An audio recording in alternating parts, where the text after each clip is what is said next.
Right, Chef Nooner here with our induction burner. These induction burners you're going to use frequently here at TCD on our stations. One of the advantages of these is obviously they're portable. This model here is very high powered. It heats up quickly and maintains that heat for a long period of time. When we use these, obviously we're going to go ahead and plug it in at your station. We want to make sure that it's secure and leveled before we get started. And then once we go, we've got to choose the correct pan. So to choose the correct pan, we want to make sure that we choose a stainless steel pan. Most of them will be labeled right at the bottom, stainless steel. What we cannot use on these induction burners is that aluminum pan. So you can kind of hear the difference between the metal.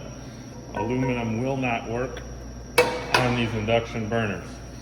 We can use a cast iron pan. These are pretty familiar with. Those will work on there as well.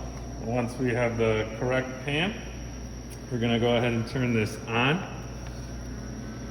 With these, we do have to be careful because there's not going to be really any indication of heat that we're used to, like big flames. With this, you'll notice a slight little humming noise to let us know that it's on. Also, we get the heating indicator here. We can calibrate or adjust the heat two different ways. One with this heat and temp button. Chef Parker and myself like to use the temp version here, so the light highlights the temp, and then we can use these numbers to kind of get an idea of how hot or cold. Okay?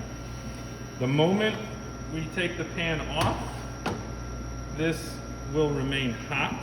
Okay, so we do need to be careful, and it also turns the unit itself off.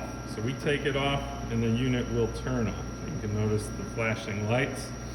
When we put the pan back on, it should automatically re-engage. And essentially what we have in there is two magnets, or a magnet coming together with the surface of our pan, and that's the only way that it'll work.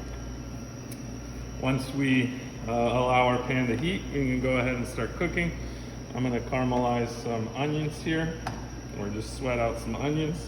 And again, as we have no real indication of heat as far as flames go, we can use our hand to kind of get a sense, or we can use our fat that we're cooking with to get a sense of heat. As things get hotter, fats tend to shimmer or move quickly. They're solid at room temperature and melt over heat. So I'm going to let this come up to temp, and I'm going to go ahead and caramelize some onions for lunch today. And that's how you use our induction burner. Side note, when you're done using, we do want to unplug and wipe down with our sanitizer, clean properly, hot soapy water first, and then return to its original location.